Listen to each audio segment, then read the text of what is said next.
Yeah, that would have been. Hey, everybody!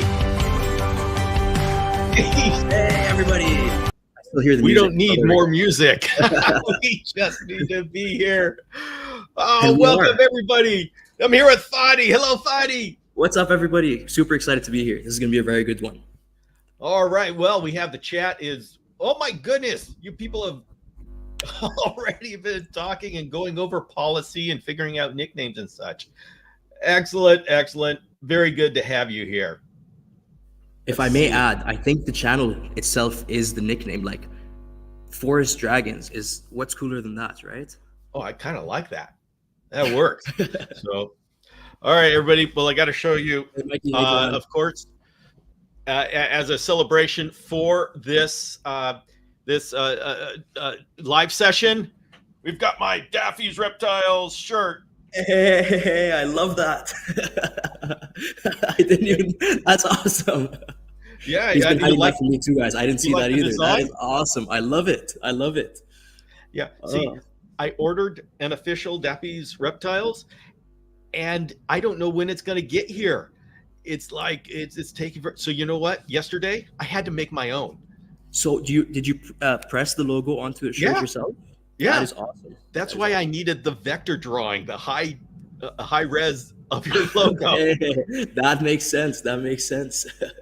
I was thinking, like, the original I sent, I was like, is that one good enough? Because I just take it off Canva and I remove the background. But no, I thought it was for the thumbnail. But this is even cooler. Yeah. And you see, I've got this like Green Lantern type thing, because I cutting it around all the little shapes. No, I'm gonna do it a circle. That works. It's because I'm a superhero. That's why. Yeah, and it makes me feel a little bit more like a superhero myself. Maybe one There day. you go. Love it. All right, everybody in the chat, thank you very much for joining us here on this is the first live session for Misty Forest Dragons, and it's wonderful to have you there. And it's wonderful to have Fadi here as the inaugural live session. And thank you very much for having me. I'm super excited. Although this is actually an inaugural session for Fadi as well, this is the official first live for his channel. Yes. So if this goes well, maybe we'll do some more lives. Oh, okay, that works. So it's simulcasting.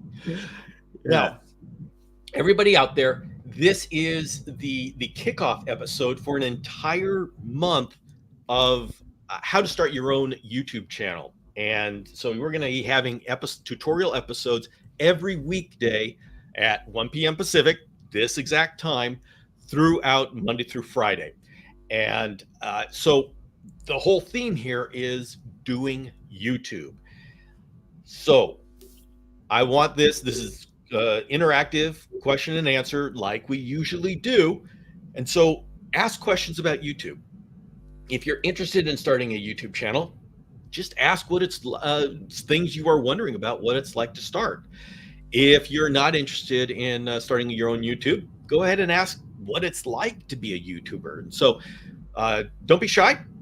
Put questions in the chat, and I'll start asking questions, but we'll interrupt when you guys have questions yourself. I think I may have some questions for you as well, Bill. All right. Well, sounds good. Well, let's start off with the starting of your channel. I see, number one, you've got two channels. Yes. Daffy's Reptiles started 4 years ago, and Daffy's Roundtable 3 years ago.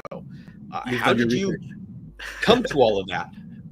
Yeah, well, so first of all, I love the hobby. Like, love the hobby. And the more you can engage with the people in the hobby, the more you know, that's why I love doing the expos and doing all these things, because the animals are awesome. I love the animals. Of course, that's why we're all here. But even the people in the hobby, just like-minded people, YouTube seemed to be the natural next step. And then, of course, there's never enough information that can be shared, right? So I'll give you mountain horn dragons for an example. When I first started keeping them a couple of years ago, there was some content out there. There was some, care guides online. There was some YouTube videos, but there were still some holes to be filled, I guess. You know what I mean? And as a hobbyist, as someone keeping them, you're obviously experimenting. Will this work? Will this not work? And why keep that knowledge to yourself when, somebody may come down 4, 5, 6 years down the line and be like, what's it like to keep mountain horn dragons? It's like, well, there's all the information for you. You don't have to go through the trouble that I went through. So that's really what it was. And creating the content is fun. And collaborating with people is fun. So it seemed like the natural next step in the progression of my hobby. Okay. Now you have an interesting situation where you have two channels. Yes. And one of them started a year after the other one. So what was your Yes. thinking in breaking that up?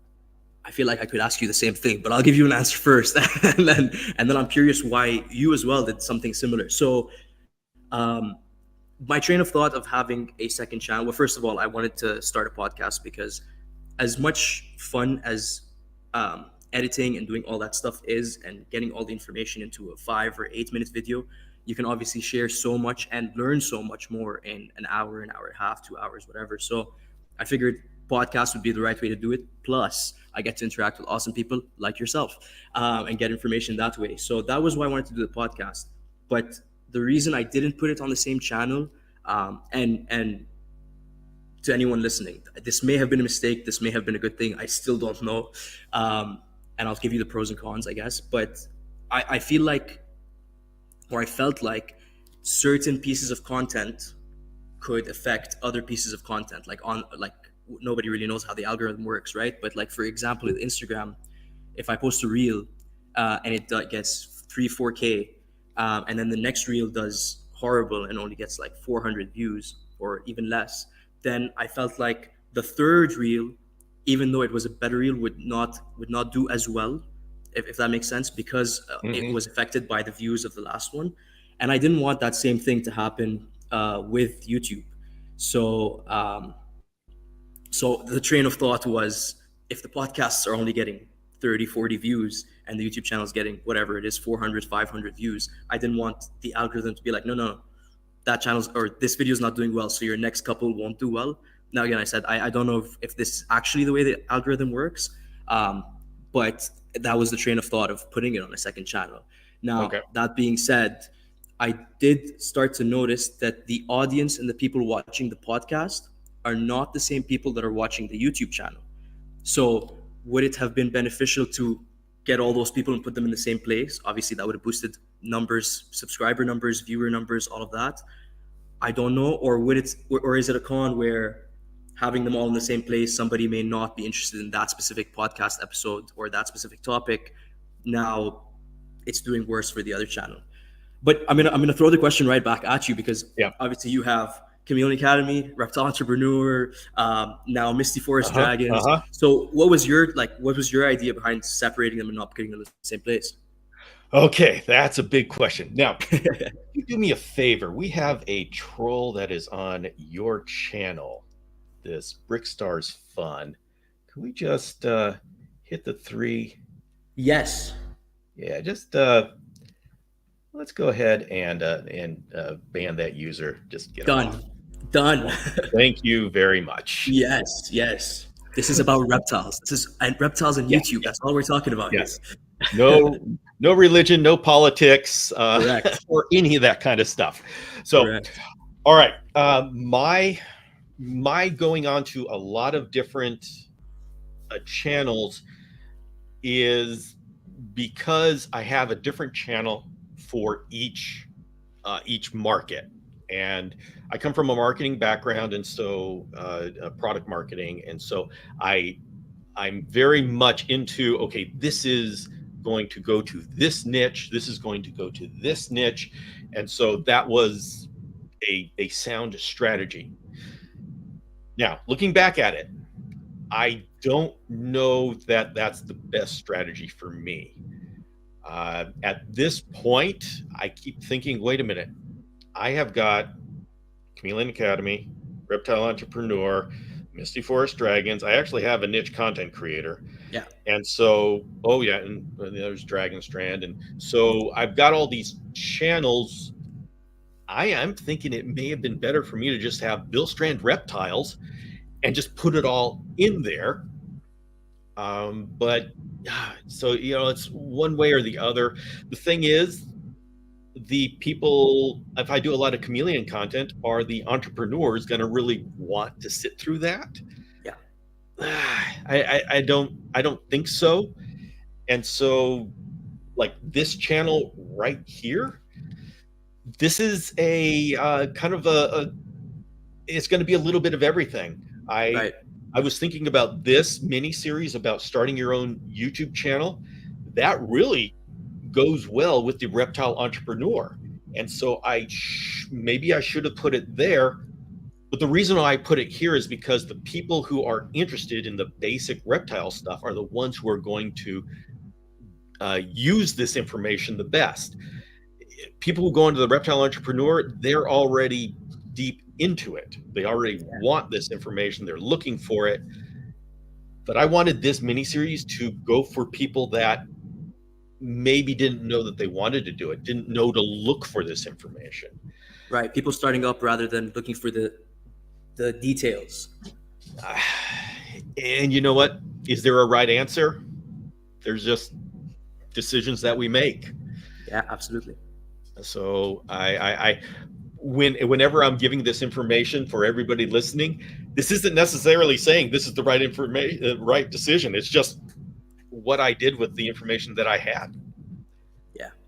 Nobody knows how the beast that is the algorithm works. Yes. And by the way, we have two special guests here. Do you want to come over and say hello? Come on over. Oops. Okay. Well, there's me. I'm here too. There we go. For a second. I'm going to be online with everybody too. I wanted to come by and say hello. And Vixen will not leave me alone. She just is my little shadow. So Vixen's the real star. This is Yvette Strand, my wife of Misty Mountain Fans. And for those of you who are watching the series, the episodes are going out every day, there is going to be a halftime show. Each episode is going to have two sections, tutorial sections, and there's going to be a halftime show. And that halftime show, every episode is going to have Yvette because she is going through each of these classes to start her own YouTube channel. And so wait. What are you doing? Like I got to do it from that side. Okay. He gave me the high fist. Oh, okay. Exactly. Do you have a name for the channel yet? Yes, I do. It's my business. It's Misty Mountain Fans. PHANTS. Awesome. Yeah. Awesome. And she actually has it already. It's got shorts on it. Yeah. Go subscribe. Oh, yes. But it's growing. But so she has a very good Instagram following. This isn't fair, but I told her she needed to get on Instagram and told her how to do it. And now she's got a larger account than me. And I told him to go on YouTube.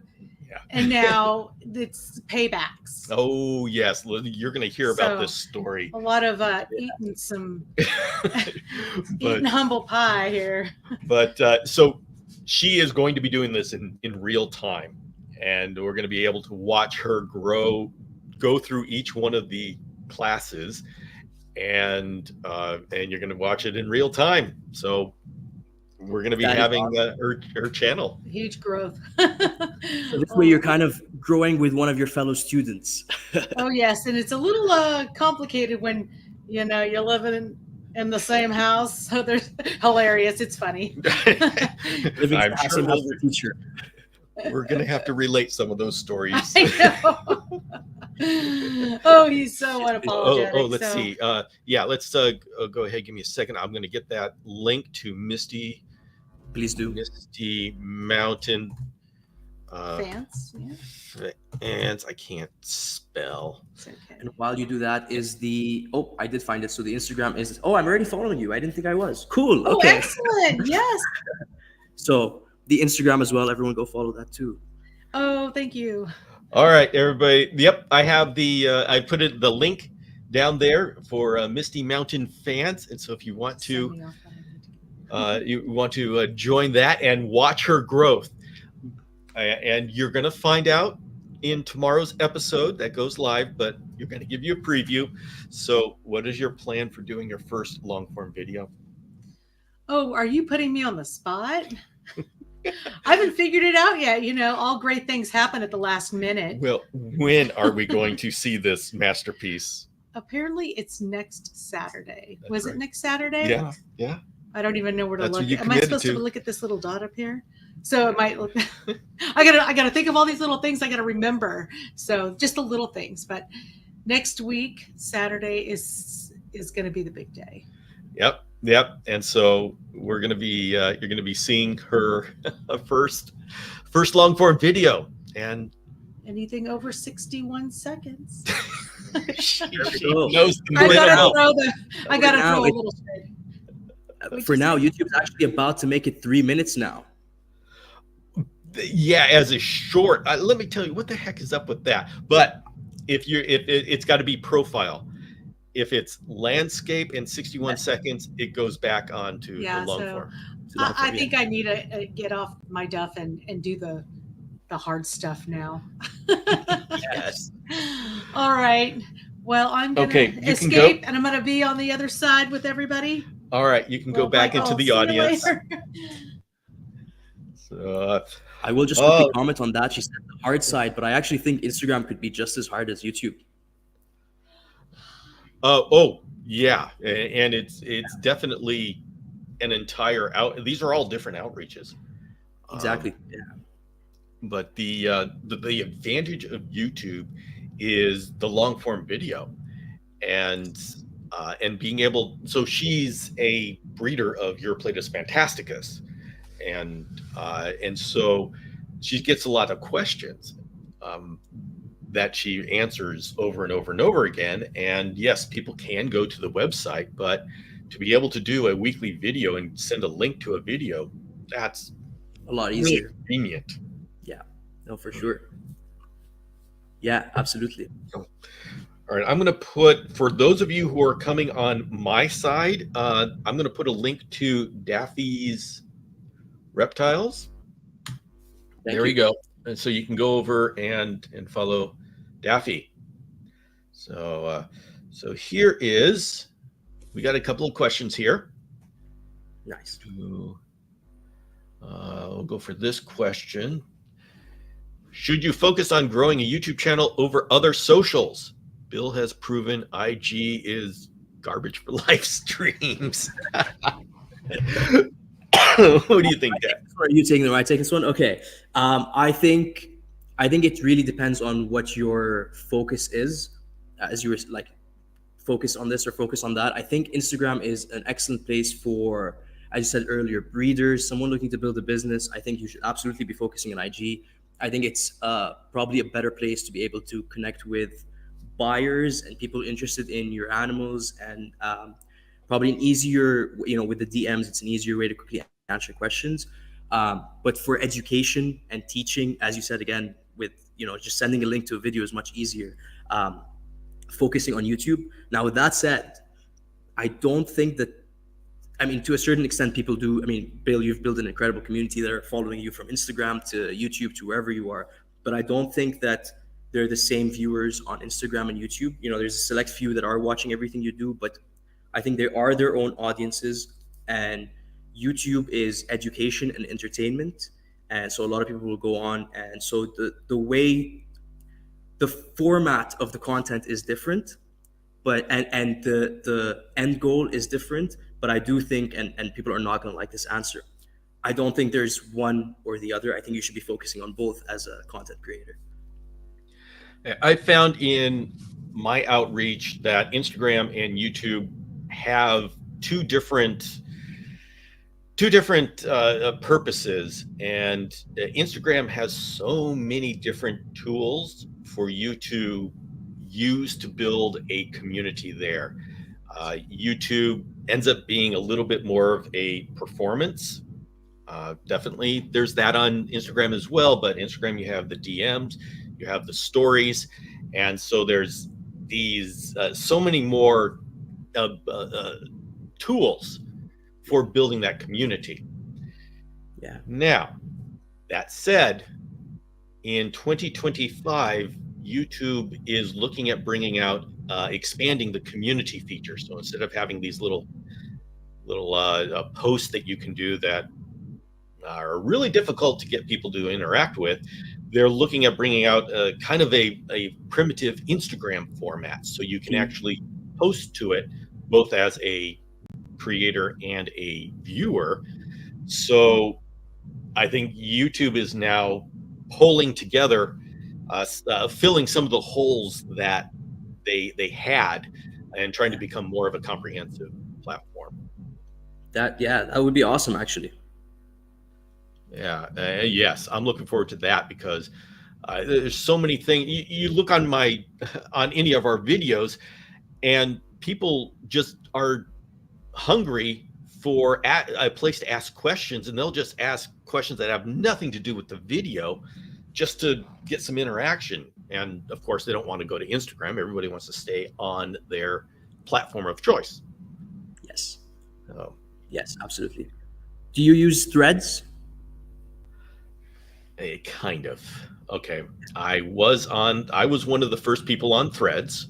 Yeah. And woohoo, I was there within the first, when it went live, I was there and I got my accounts. Waiting for it. But it has become a miserable place Really? to be. I don't like it. Yeah. So let's see. We have someone, Snakes Therapy, does not like shorts at all. I feel like short form detracts from long form on YouTube.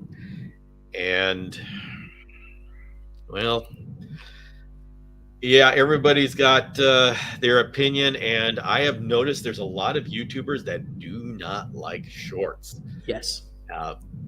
But there's just so many people that love shorts. I think we're stuck with them. There's a lot of channels that are only shorts. Yeah.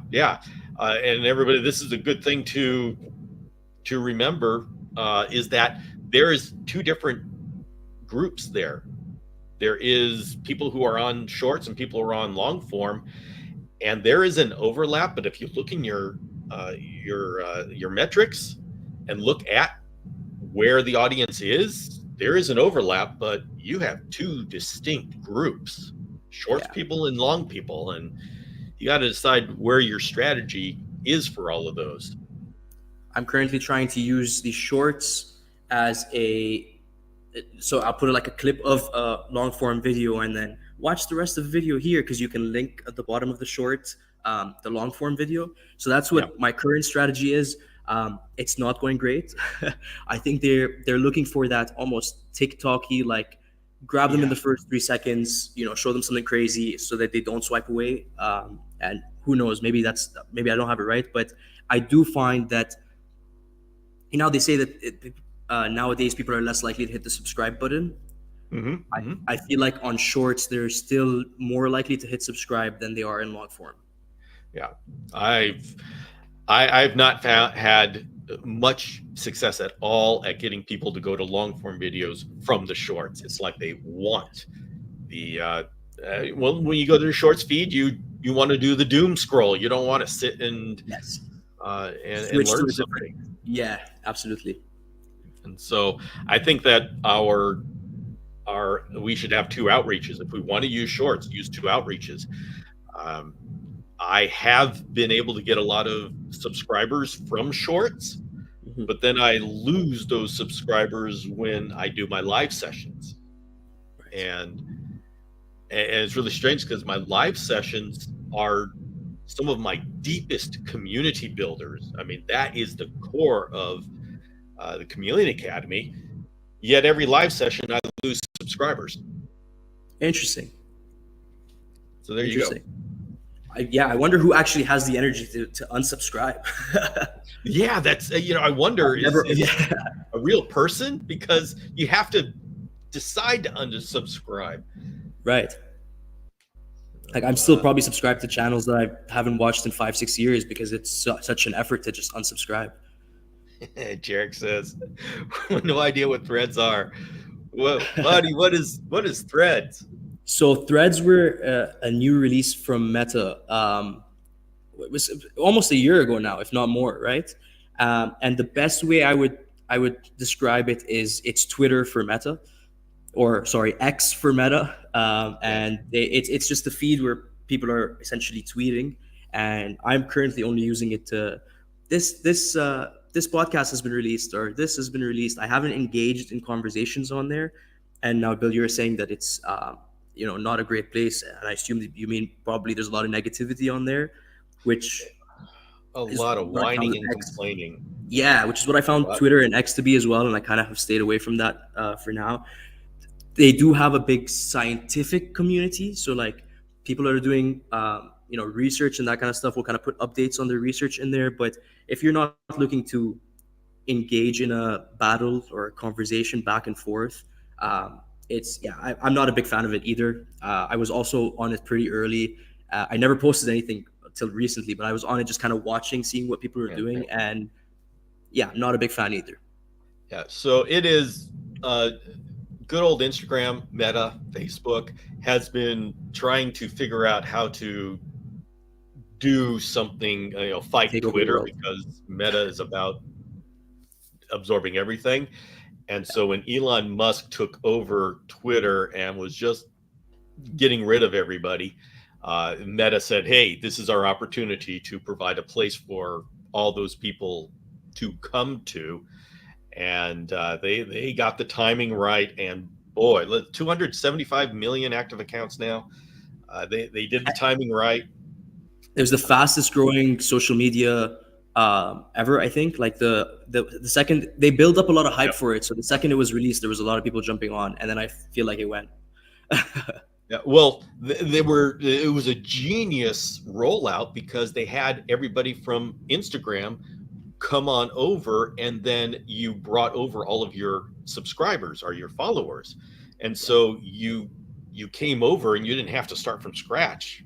Like I came over and I had thousands of followers immediately, and so they really did a good job with creating an instant community. But the thing is, nobody knew what to do with it. And so you had all these Instagrammers, and it was actually a breath of fresh air. We had all these Instagrammers come over. I came from Instagram. I wasn't on Twitter. And it was just, oh, a new playground. We're having fun. And all the people from Twitter coming over like like they came from a war zone. And it was just that meshing of two people, like the refugees and the people who are thinking it's an amusement park. So Right. It was a very interesting launch.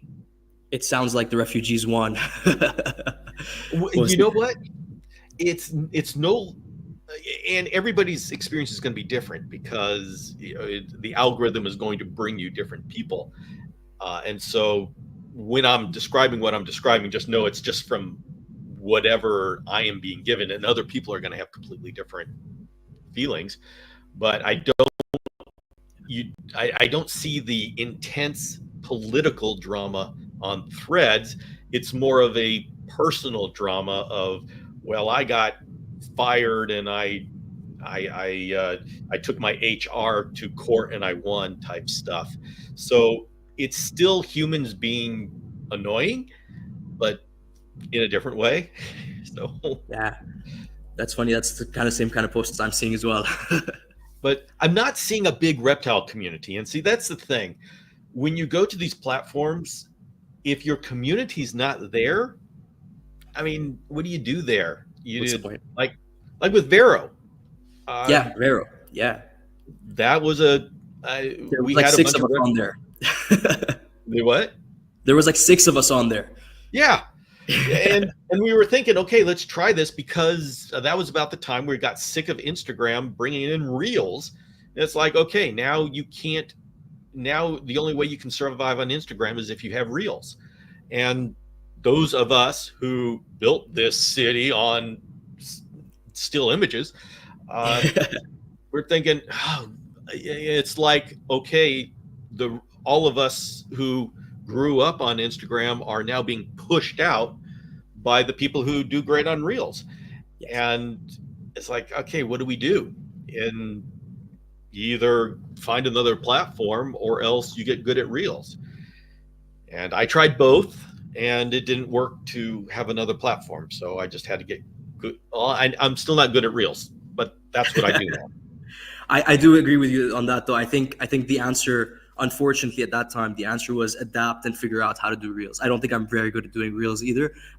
But going to another platform where nobody's there, and as you said, no reptile community, the right answer was adapt and figure out how Yeah. you keep the most popular platform, or at that time it was, relevant. Yeah, let's see. Mike Titula puts his lives on Twitch. Curse you, gaming world, for better live streams. Is this something you have considered?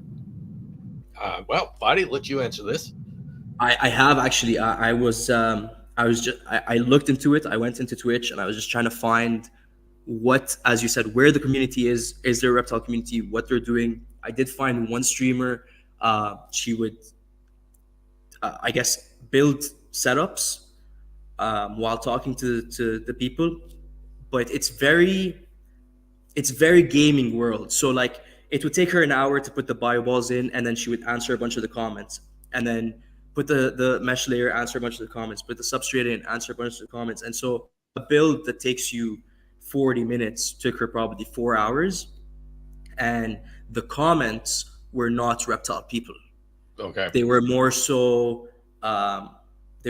people, people interested in like what's going on here, more so than I'm a reptile keeper already, I know what you're doing, right? And I have seen Mike's streams on, or lives, a couple of his lives on Twitch. I don't know if he's still doing them, uh, but it seemed as if, and I could be wrong here, but it seemed as if a lot of his community followed him there, Yeah.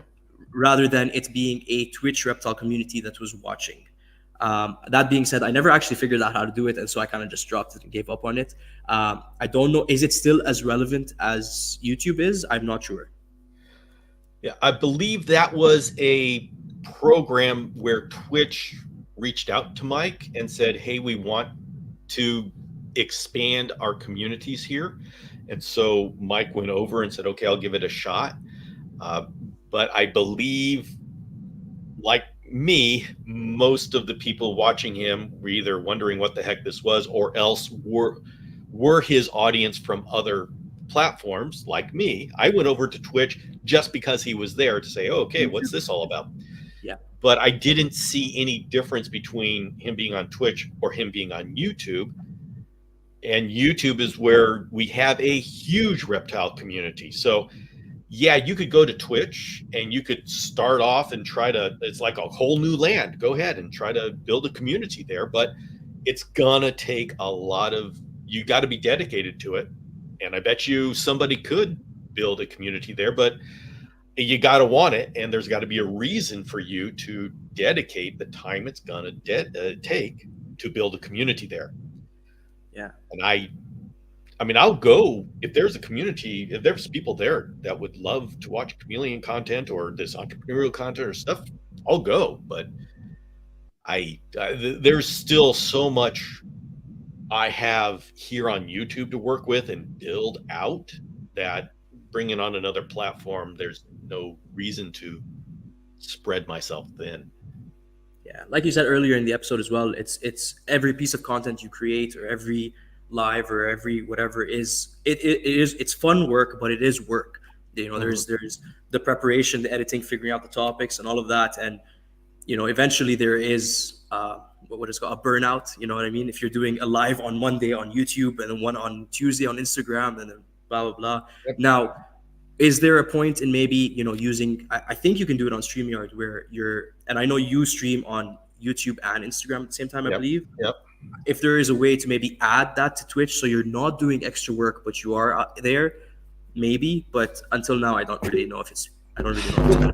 The thing is, it's not only just creating the content to be there, it's creating the community there. Because if you're there, like with TikTok, I'm on TikTok, but I don't have the bandwidth to answer all the questions when they come in. So I can't nurture the community that my content is trying to build. And that's really what we're all trying to do here, is build a community. That's where the value is, at least for me. And I think for those of us in the reptile community. So wherever you plant a flag, you have to defend it. Okay, let's not say it that way. Wherever like you that, move into, you've got to support it. You like a franchise where you're gonna open a franchise in another city. That's a better analogy. And so, but then that means your attention has to be split. And the question is, what benefit are you getting from that? You mentioned I'm also on Instagram, and that's actually where I started my lives. But I had to move to YouTube because Instagram was messing with the functionality, and for whatever reason they cut off the comments, so I couldn't see the comments. And it was just a bug, and then eventually it was fixed, but it was like 6 months to get it fixed. And by that time, I moved to YouTube because, hey, I can't wait 6 months. I have no idea when this is going to get fixed. And so now I have a stronger a community on YouTube. And I did have to make that decision. Where do I want to put my effort? Because if I spread it all out, I'm going to lose. I'm not going to be able to have a great community at any one place. So, yeah. Do you think the live streams are what built the community for you more so than a video a week or whatever? Oh, Daffy, that boy, you've just tapped into something. Ding, ding, ding, ding. In my case, the live sessions created a community that was completely separate from anything else, anywhere else. And it was something that I didn't expect. I literally started live sessions because I couldn't talk to the camera. This was part of my personal growth, where I sat down one day and I was so frustrated at how many takes it took for me to do a YouTube video. I mean, my history, it literally took, I've been trying to do YouTube since 2016, 2018, something like that. And it was like painful for me to do a video, so many takes, and I couldn't talk to the camera. And so I was so frustrated.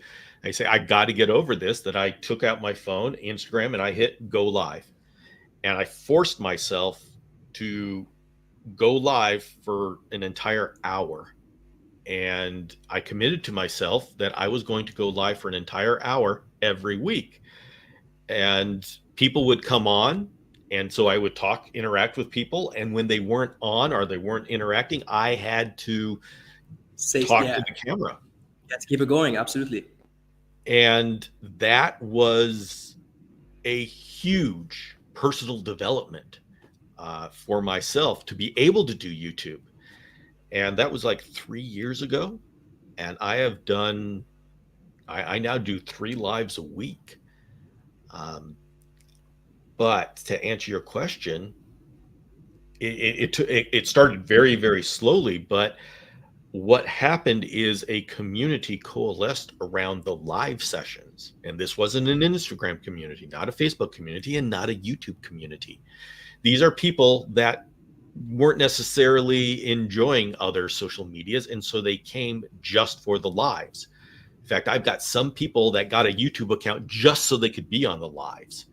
That's awesome. And that created the most tight-knit, healthy, enjoyable community that exists on any of the social medias right now. And so it's kind of like one of those desert flowers that just stays dormant until the rains come, and then it opens up and then it goes dormant again. Yeah. It's like this is a digital nomad community that just all of a sudden appears when it's time for a live session and then disappears. So it's been quite the experience. I'll also add to that, I think when you're doing a YouTube video, you have that option of, nope, I don't like that clip, cut it out. Nope, I don't like that joke I made, cut it out. Nope, I don't. Whereas when you're on a live, once it's out, it's out. And so people start to see more of your real personality versus what you're hiding behind the editing. Yeah. And I mean, it's an incredible this is something that I'll go over in the classes, but it's an incredible growth to do these live sessions, especially when you're doing it solo. Having a guest like what we're doing right now, this is relatively easy because there's somebody who can take up the slack. You can ask questions, you can go back and forth, bring in questions from the chat. But when you're doing it your own, and especially when you're just starting off, it is such a good way to practice looking at the camera and having to talk. I mean, now it's relatively easy for me, because if I want to say something, I am going to get so far behind in the chat that then I have to catch up. And so there's always something going on. I mean, when we started this thing, there was already 3 pages of chat that we could just go over. Right now, I'm scrolling. We are so far behind in the chat right now just because we keep talking. So I'm sorry, I'll stop. Go. I mean, once you get this going, it just keeps building on each other until a really cool community. It's true. And just before you pull up another chat, I do want to add to that you say you kind of get used to it and it becomes almost like second nature. And to everyone that's doubting starting a YouTube channel because of that, like, I don't know if I can be on camera, I don't know what, it's exactly that. It's practice, and eventually it becomes like second nature, and someone turns on a camera and you're like, hey. So it is absolutely practice. Absolutely. Yeah. And I will say, and you'll hear me say this throughout the series, if you are intimidated by being on camera, I know what you're going through. This has been becoming good on camera, and having all the stuff that I do on YouTube has been the most painful growth experience of my entire content creation career. I'm a podcaster. I write things and I speak into a microphone in my closet. That is my comfort level. This is video, not my comfort level. And my wife can relate. When I said, okay, it is time, I need to expand my outreach. I was a podcaster onto YouTube. I have to do it consistently. It took me 2 years to start. 2 years of constant discussion. I have to do this. 2 years of her saying, you have to do this, to where I did it. And it was so painful. I can't tell you how many takes I had to do just to get one video out. So I know where you're coming from. And that's one reason why I'm doing this entire series, because I know how hard it is. And the growth that I've been able to have as a herpetoculturist has been immense. And I think that would be incredible for people to have that kind of growth, and being forced, well, you're not forced, but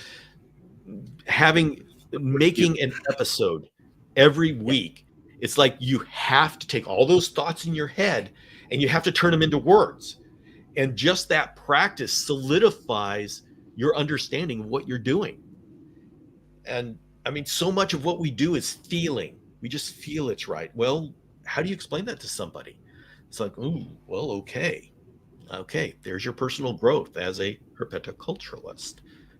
I can't say that word, but herpetoculturalist. I also struggle with it. Okay, I'm going to record Fatty saying it, and I'm going to just hit that play button. All right. We're going to go through this chat real quick. Let's see, let's see. Snake therapy is saying it's so different what to do in long form for the most part. If you want to do it short form and long form correctly, it's 2 different outreaches. You got to have a strategy. And I know we people on the show, we take little clips and we put it on the shorts feed, but you know what? That's it doesn't work. Doesn't work very well. Yeah, I'm about a month into trying it, and it doesn't work very well. Yeah. And Mikey says, we found an unsubscriber. And we'll unsubscribe from you if you you slack off. So Like, please don't unsubscribe from my channel. Better keep on it, fatty. Yeah. Let's see. Can't believe people unsubscribe from your channel because of your live streams. That's so strange. Why don't they just wait for the next one? I really don't know the answer to this, because I don't even know who I'm subscribed to. And right now the feed that they give you is just people. And so That's us, Mikey. all sorts of stuff. And so I don't know who I'm getting. And I will unsubscribe if there's something offensive, as saying, I don't want to see this on my feed, but I can't answer that. I don't do anything offensive. I have chameleons on my show. I mean, geez, how's that Right. offensive? Oh, all right. Let's see. Nate was being on Twitter and on Threads, moved over to Threads, never found reptiles in those platforms. It's technology and games. Mikey says, I joined Threads because Bill used the Jedi mind trick, made one post I haven't got. On my Reptile Entrepreneur, I had an episode about Threads. And so It was a good idea. You know what? We ought to try it. It didn't work so well. But that's what a big portion of content creation is just, I said this the other day, throw a bunch of stuff on the wall and see what sticks, right? And Threads didn't stick, but something else will. See, accidentally interacted with a live reptile stream on TikTok. There are tons of TikTok live reptile. Yes, TikTok is huge on that. And although I tried it and I just didn't get people who enjoyed my live stream. I every Sunday night I did a live stream on TikTok, and the people who were there were the people who followed me from Instagram and YouTube. And so it wasn't like I was building a TikTok audience. Now, if I wanted to, I should have stuck with it. And it took me a year and a half before I really had a good, solid Instagram and YouTube audience. So, it takes time, but I've never given that a try. Actually, I maybe I should, but I have seen a few of the TikTok lives. And I feel like, again, it's a completely different formula. It's a completely different crowd. It's, you're not, I couldn't describe the perfect audience to you on TikTok, but they're definitely different people that are on TikTok than YouTube and Instagram. But the thing is, since it is such a different demographic, it's a totally different outreach. And so it's not like you just, I know repurposing, the entrepreneur people saying, the hustle bros saying, you make one piece of content, you put it everywhere. That's sloppy. Yeah. These are different people in different communities. And if you really want to do an effective approach with these communities, you got to give them the attention and treat them as individuals, or else, it's going to be lackluster. They're going to know you don't care. Absolutely. Here you go, Fadi. Analytics show YouTube has overcome network television for advertising. Any strategies how to benefit from YouTube more? And I will say, people are now watching YouTube on their TVs. So there's actually some of the analytics that pop up on the YouTube Studio app shows stuff like that. Like, personally, I don't use Netflix anymore. I don't use, if I want to watch anything, I'm eating or whatever it is, I go straight to YouTube and see what's going on there. And I don't know if I can talk too much on advertising because I haven't been able to get too much going on in that. But I do think that the benefit of it is that you can tailor, again, to the audience. So like, as a company that wants to advertise with YouTube, it's easier. When you're watching TV, it's different shows that are possibly not related to each other, and you're sticking that ad in the middle, or you're sticking it between the shows, and it's that whatever the ad is, cars or baby diapers or whatever it is, it may not resonate with whoever's watching. Whereas I think the reason it's doing better on YouTube is, if a reptile company wants to advertise, they're going to go to the reptile content creator, or they're going to go to something similar. And so the audience is already an audience that is interested in that topic. Whereas, like I said, on TV or on Netflix or whatever, it's just someone's just watching TV that may not be interested in whatever the ad is.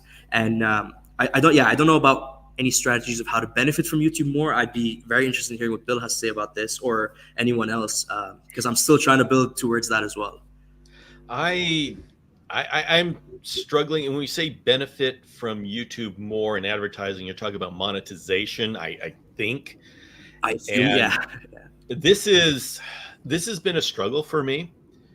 I need to monetize my outreach. I spend so much time on my outreach that I have to monetize it, because otherwise I need all of the time that I spend has to be going to making sure that I have a house over my head, a roof over my head, pay the mortgage.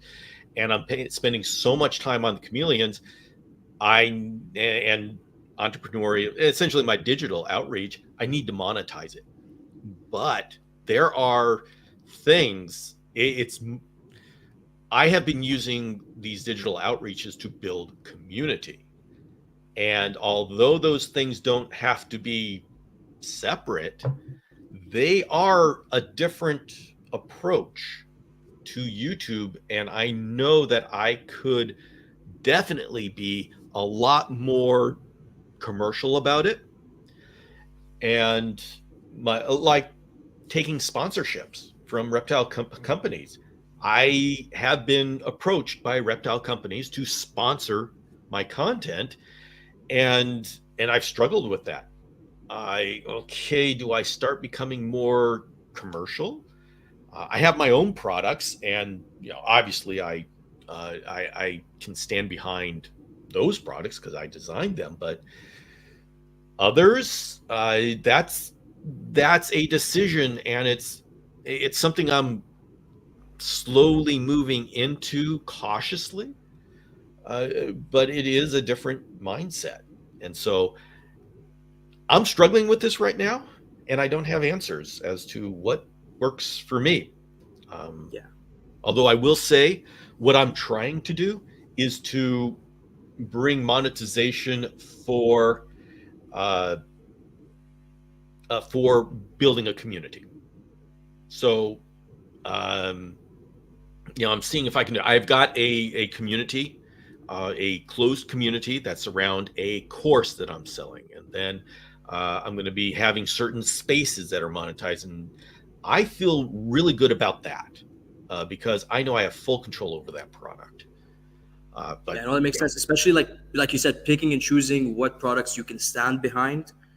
You have to try it yourself first, especially when you have a community like you've built. You got to try it first. You don't want to be recommending something that you haven't, that's not tried and tested, whatever the saying is. Yeah, absolutely. But we're entering into a new realm, a new era, where now reptile influencers are seen as people to be supported by our reptile companies, which is an exciting step, because that means that we are entering into a point where people can start making livings being influencers. And that means that people can focus on education. They can focus on being ambassadors to the regular world. And I think that is an important step for us as a community. So as much as I am struggling with how to fit into that, I think it's a positive thing that we are going in that direction. I absolutely agree. I think it puts us closer to, not that weird community, but more of it puts us closer to the dog and cat community, or a more widely accepted community. It's like, this is normal now. Put it on there. So, okay, let's go through there's a live for your lives, Bill. See, this is an example of the desert flower that just appears when a live session appears. Exactly. But yeah, okay, I'm gonna go through the chat here. We are getting a lot. Oh yeah, Mikey says live streams bring out genuine people. You can't top that overput. Yeah, exactly. More personality and less hiding by it with the editing. Exactly. Yeah, and you really, what I want to accomplish through this new channel, Reptile Entrepreneur, and I mean all of my outreaches, is to focus on community. And I think you'll find that in my reptile entrepreneur, I'm going to be revitalizing that and taking it into a different direction. Whereas most of the time, the entrepreneurial approaches is about making money. And there's so many outreaches out there that talk about how to make money in this digital market. I think my part in that is talking about how to build community, not because I want to build a community that I can make money off of, but a community that I can learn from and I can grow with. And I think that's a unique approach that I am more suited to help with. And like I said, everybody else is talking about how to make money online. So you don't need me to do that. You could take So other niches and adapt it to the reptile community. yeah, let's see. I started OB TikTok, did not really enjoy it. I think that means on. On through, okay, yes, on TikTok, yes. So, all right, I'm running through the chat here. Also, what's up, Abby? Yes. Okay, guys, just hang tight. There we go. Stinky loves Daffy's videos. Thank you, Stinky. I'm sure you're not that stinky. No desire to create content, but I intensely love our community and appreciate those that bring energy to grow a posted community. Yeah. Yes. Absolutely. We have an incredible community. It's found that some of my long form clips get more views on Instagram than others, and the rest of my short form is completely different than my YouTube episodes. Okay. You have to dive into that and see what the strategy is. Yeah. Here is Nate. Call Nate the cleaner. Purpose to go to my subscriptions playlist, and he keeps his playlists, his subscriptions clean. I do not. All right, here's a question from Stinky. How do you guys weigh creating valuable but not algorithm friendly videos versus trying to tailor your videos to their algorithm? Oh my goodness, Stinky. Yes, huge. I'll let Fatty answer this one. I think this question kind of goes with or kind of like resonates to quality versus quantity. And I think what the algorithm wants is, to a certain extent, obviously you still need some quality in there, but I think what the algorithm wants is quantity. And I think the more you show up for your community, your followers, subscribers, or even just like random people potentially watching, just scrolling through YouTube and finding your video, I think the how to weigh it out is, when you're creating quality, you're building that community of people who want to come back. And when you're just feeding the beast, quantity, you're not really building there's something in the analytics that shows you like new watchers versus returning watchers. And I think when you're putting out quality, there's a higher percentage of returning watchers. And when you're putting out, just algorithm tailored videos, I think that is, quantity, which you don't get as many returning viewers. It's people that are finding you, maybe watching one video, possibly not even subscribing, and then maybe one day they'll find your channel again. Whereas again, I'm repeating myself, but when you're putting out quality videos, you're building a community. You're getting the same people watching over and over again, and now you could potentially do more. Like you were saying, Bill, you're starting courses or the course or building groups and that kind of stuff. I don't think you can do that with just quality and feeding the beast. And Stinky has added on, has a cat meme Instagram with about 100,000 followers, but I just optimized for the algorithm. And that's the thing. And actually episode 2 of the series, so on Tuesday, is about being clear about your purpose and your promise. What is it that you are getting out of this? What do you want? Because if you want to build a huge account where you get advertising and you get affiliate, and that's where you get your money, then yeah, a cat meme account is the absolute best thing to do. You don't care about community. You want the biggest number of eyes, and you don't care if they come back. They come across, that's funny. Okay, I'll click on share. Move on. I want a shirt. Okay. You don't need a whole big community. You just need a lot of eyes. And so you are clear as to what your purpose is. On my side, I my purpose is to build a community. And so I am going to create material and content that's going to get people to think. I had a reel go viral and get 25 million views. And I got a big spike of subscribers. Woohoo! But you look into those subscribers, you know, the bots and people from India. Love people from India. But if I'm selling something, I can't send something to India. But then, unfortunately, I think it wasn't the people from India. It was these farms in India that were just, these accounts that don't have any posts and stuff. So they were fake accounts. And if I need the numbers to be impressive and say I've got 1 million followers, which, by the way, that opens doors. Okay. Of course. Don't tell me that it's a vanity metric. It makes all the difference in the world as to what doors are open to you. Going back to advertising, advertisers are more likely to work with you if you have higher numbers. But sorry, proceed. Yeah. Yeah. Now, eventually, you're going to have to deliver on that. So you can't just be a pretty face. You got to actually deliver. But being a pretty face gets you in the door. Yeah. So it really depends on your purpose. What are you trying to do? Also, Stinky, cat meme IG is a genius idea. Let's see. Have to admit it. The Reptile Entrepreneur episode of Purpose and Promise brought me out. Wear it on my sleeve with great pride. I am glad. There you go. Community again. Yeah. All right. I'm getting through the chat here. I'm sure there's a lot of good questions coming.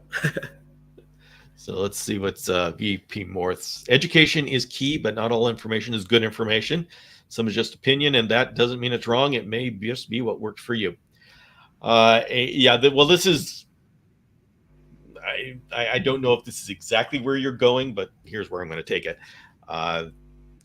We need people who are good at presenting, and unfortunately, the people with experience aren't always good at presenting.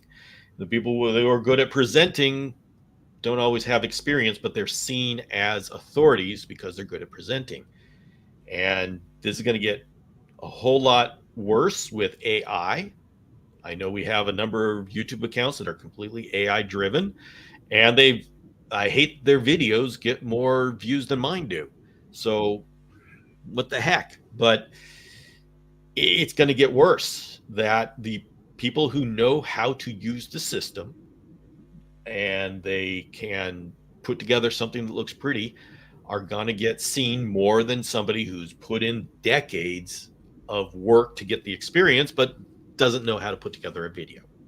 So another way, I am hoping that if you are part of the community, you have that experience, but you don't know how to get it on YouTube, we need you. We need you so badly to be to make a digital footprint. We're losing so much of our experience in the community because those people don't have a digital footprint, and it's not fair, it's not right, it's not healthy. But the fact is, if you don't have a digital footprint, it's like you don't exist. Yes, we can have written things that exist in libraries, but who's going to check libraries? Everybody's on Google and such. So we have to bring those people with experience onto a digital footprint. So I hope that this course that I've got coming up will help some of you who have experience to be able to put it into a form that will be searchable and used by the audience. Yeah, and if something works for you, it may work for, even if it's just 10 other people, it's something that they may not have known that's working for you that starts working for them. So, absolutely agree. Oh. Well, Fadi, where are you going with your channel? What? No, wait. Okay, Oh. first, I want to ask something that I should have asked at the beginning. Why did you start a channel to begin with? Oh, wait, you said information. That's right. There was Information, love of the community. It just, yeah, it seemed like the next step. Yeah, absolutely. So, okay. All right. So now that you've got that, where do you plan on taking your YouTube experience? Yeah, well, first of all, you've talked about self growth a couple of times on this episode, and I think one thing that I'm not good at is consistency. So I think that's my next step, is figuring out how to be a little more consistent, and then building a community. So maybe I'll start to. Oh, almost dropped my phone. Sorry. I think the next step is maybe starting to try some of these live streams as well, trying to build that community. You know, I already know that there's a lot of awesome people that are watching my stuff, and I don't have that. Let's call it an open door to engage with them. I want it to be back and forth. I don't want it to be like I'm yelling information at you and reading the comments.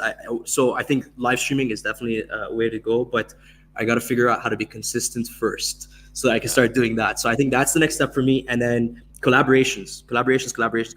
I think going back to the love of the community and one of the reasons I started this channel is because we have so many awesome people in this community, and the more we collaborate with each other, the more information is out there, the more entertainment is out there, and I'd love to see the reptile hobby just be, as I said earlier, just a normal thing that many other people are doing. I feel like we are still quite a small niche, and it's definitely growing very fast. But I would love to see it be as normal as the dog community or the cat community or the bird community.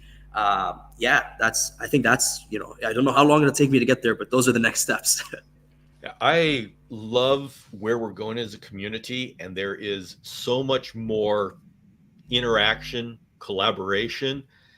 I mean, before like 10 years ago, 5 years ago, it was like everybody was in their own little their own little lane and doing their own thing.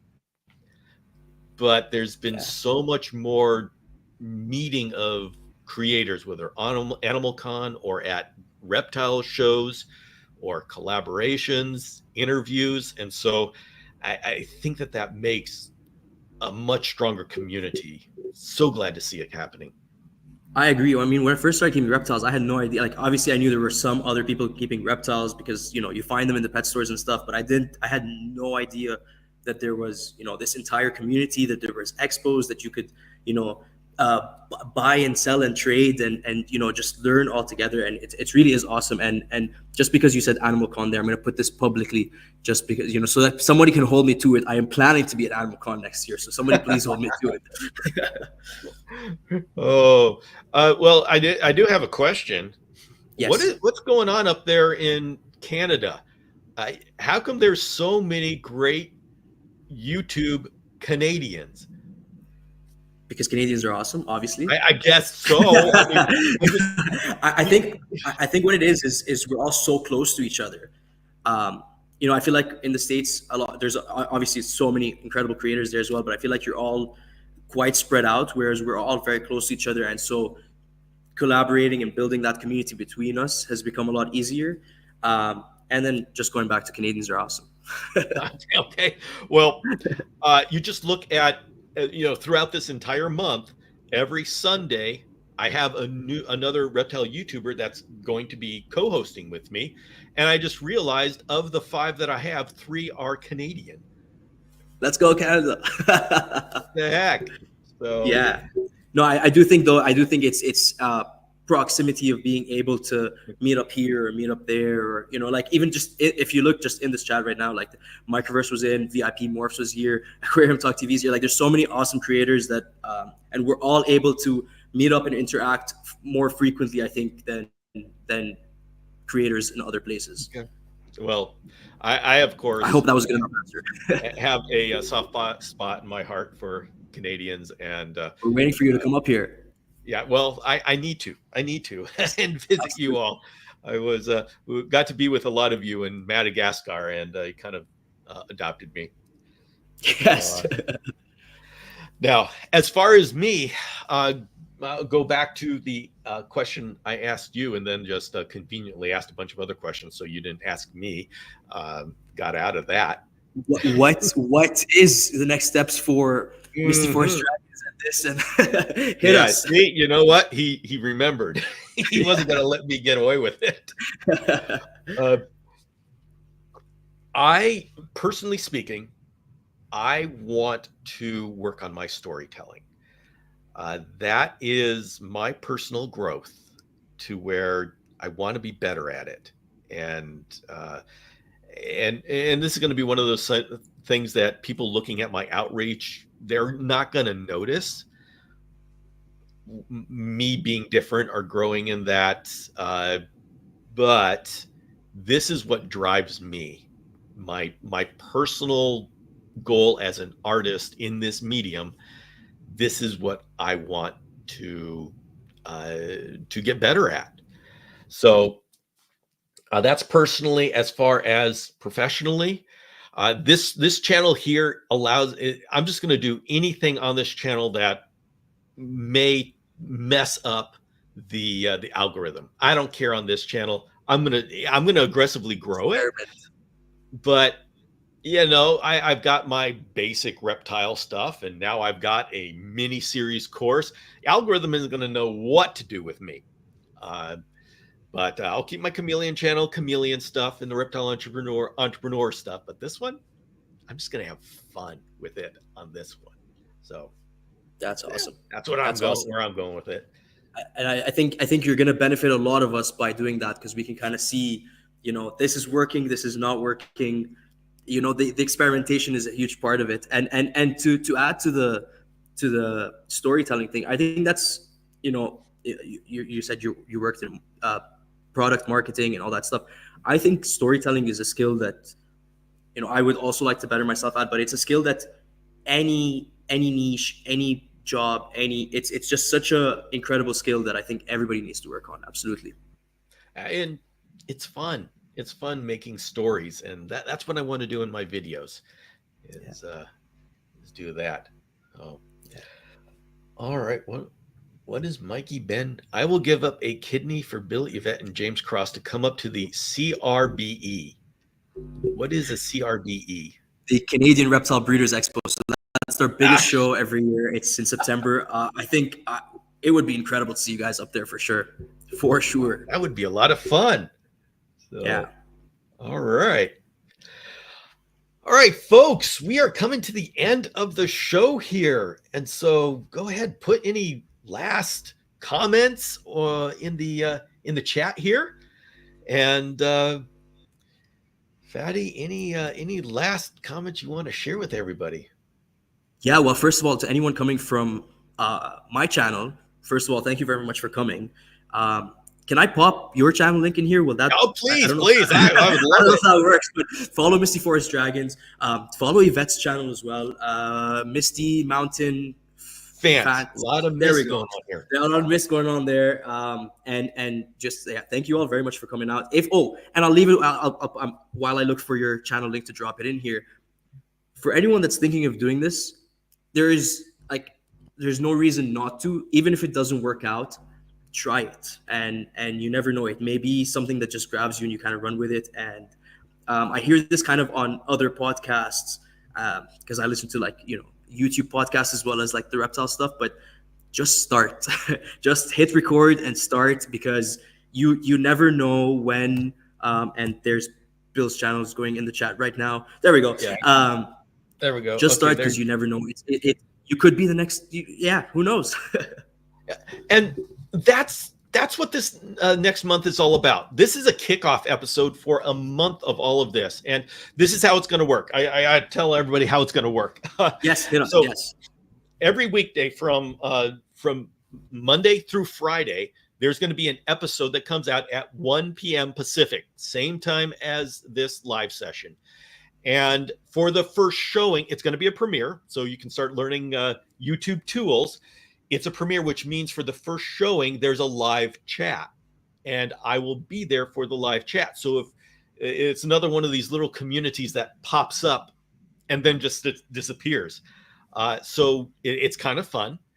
So be there at 1 p.m. Pacific, and I'll be there in the chat, and we can talk about the episode as it's happening and as we watch it for the first time.